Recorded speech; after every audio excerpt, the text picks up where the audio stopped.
Assalamualaikum warahmatullahi wabarakatuh. Good morning, everyone. Good morning, my kids. How are you today?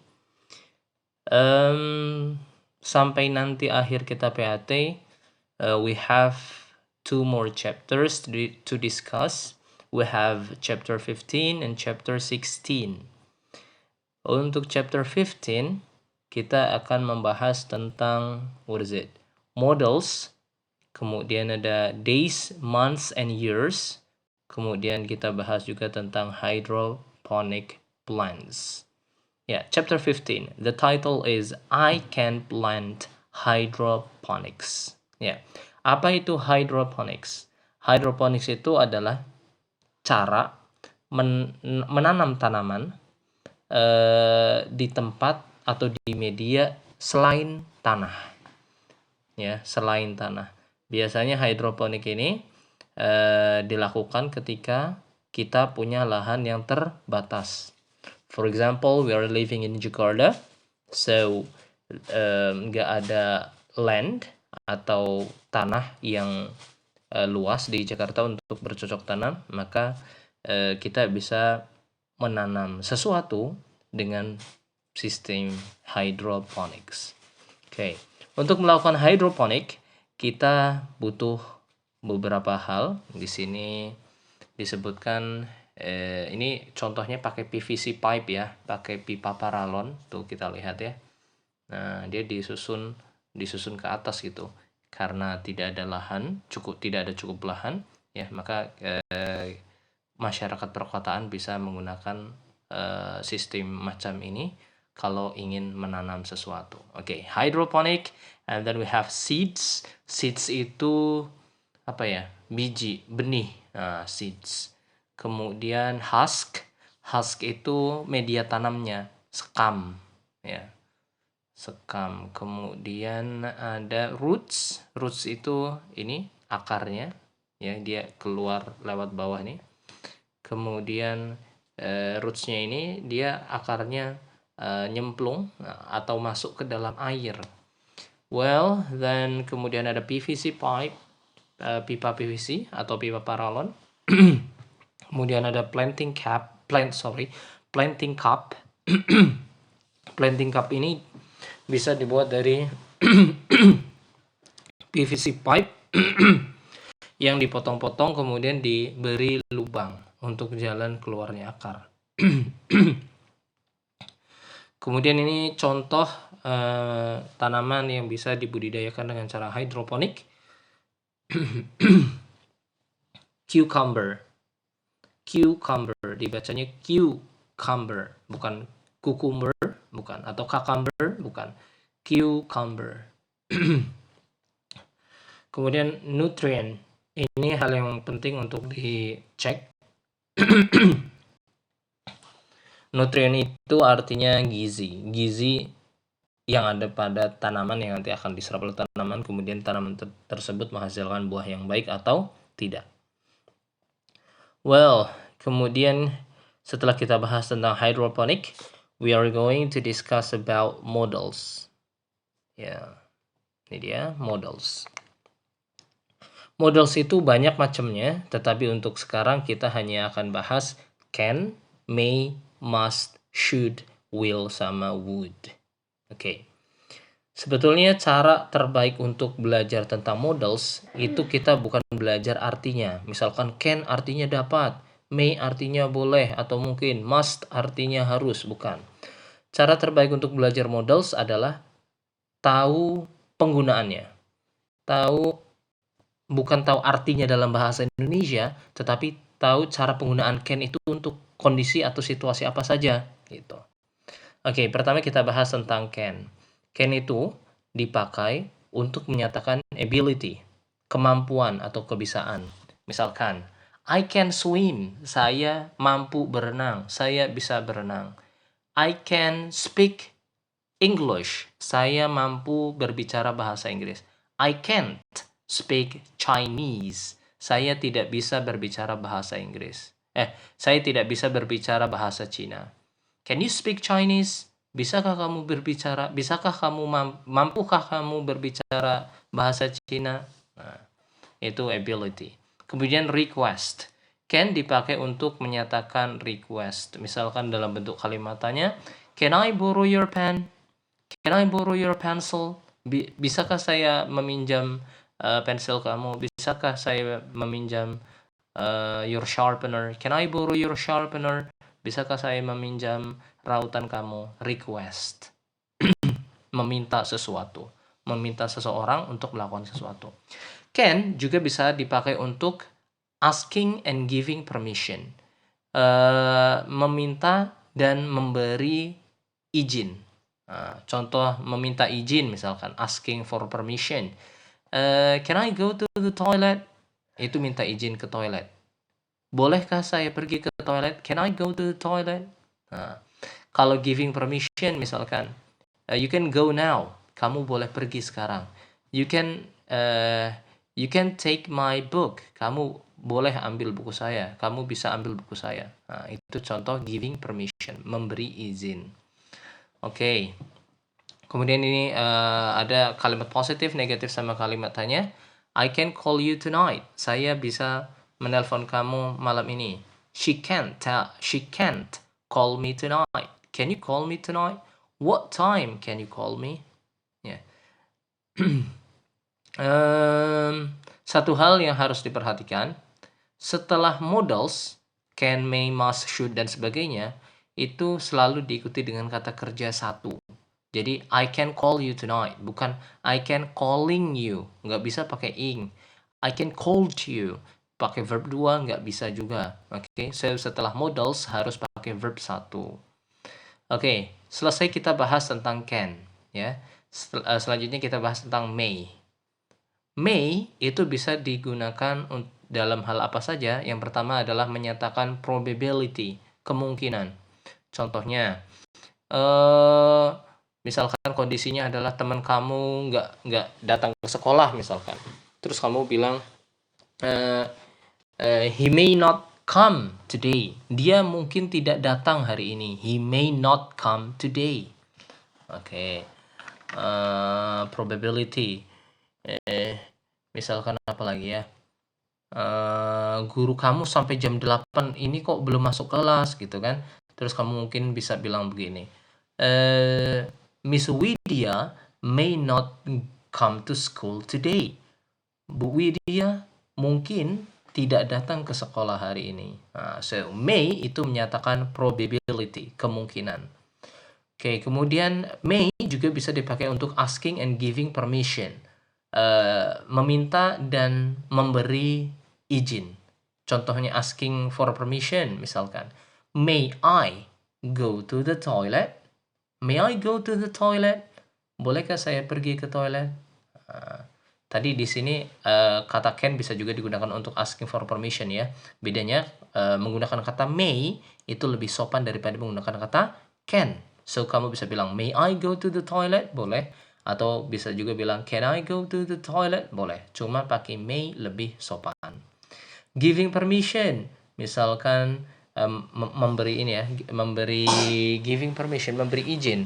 Contohnya, you may go now. You may leave this class. You may go now. Kamu boleh pergi sekarang. You may leave this class. Kamu boleh meninggalkan kelas. Oke. So may bisa digunakan untuk menyatakan probability, bisa digunakan untuk asking and giving permission. Kemudian selanjutnya adalah must. Must digunakan untuk menyatakan obligation atau keharusan. Biasanya ada dalam sebuah peraturan. You must come on time. You must come before 6 o'clock. You must wear your helmet in this factory. You must come on time. Kamu harus datang on time, tepat waktu. You must come before 6 o'clock. Kamu harus datang sebelum jam 6. You must wear helmet in this factory. Kamu harus memakai helm in this factory, di pabrik ini. Oke, so must menyatakan obligation, sebuah keharusan atau sebuah kewajiban. Must bisa juga digunakan untuk menyatakan prohibition, larangan. Contohnya, you must not smoke here. Kamu dilarang merokok di sini. You must not You must not eat here. kamu dilarang makan di sini. Misalkan ada peraturan di dalam library, ada tulisan atau ada rambu makanan, kemudian disilang begitu. Kemudian di bawahnya ditulis you must not eat here. Kamu dilarang makan dan minum biasanya di sini. Prohibition, larangan. Kemudian penggunaan must yang ketiga adalah untuk menyatakan certainty, kepastian. Misalkan kamu ada di dalam sebuah ruangan, kemudian ada yang ketuk, tok tok tok. Nah, dalam hati kamu meyakini orang yang ketuk pintu adalah Mr. John misalkan. Maka kamu bisa bilang, it must be Mr. John. Must di sini artinya pasti. It must be Mr. John. Ini pasti Pak John. Nah, gitu. Oke ya. Kemudian ini kamu bisa baca sendiri ya. You must come on time. You mustn't smoke here. What must I do? Apa yang harus saya lakukan? Oke. Dan sama ya, setelah must itu harus pakai verb 1. Nggak boleh pakai I, nggak boleh pakai ed. Pokoknya every modals it must be followed by verb 1. Setiap modal harus diikuti dengan verb 1 kalau mau pakai verb. Gitu ya. Next, should. Should digunakan untuk menyatakan obligation, advice, sama expectation. Contohnya obligation sama seperti must tadi. You should come on time, gitu ya. You should bring your laptop. You should come on time. You should come here before 7 o'clock. Menyatakan obligation. Bedanya apa dengan must? Kalau must itu sesuatu yang harus dan benar-benar harus. No excuse. Nggak ada excuse itu ya. Pokoknya nggak harus iya, itu must. Tapi kalau should itu masih ada harus tapi nggak benar-benar harus. Contohnya misalkan gimana ya? Kalau tidak dilakukan akan berpotensi sesuatu yang serius terjadi, itu kalau must. Misalkan akan terjadi kecelakaan kalau nggak pakai helm misalkan, maka pakainya must. Kalau should itu harus yang biasa aja gitu. Kemudian berikutnya ada advice. Penggunaan should itu bisa digunakan untuk advice. Contohnya ada teman kamu yang lagi sakit misalkan. Kemudian kamu kasih advice itu nasihat. You shouldn't drink ice. Kamu tidak boleh minum es. You shouldn't drink spicy food.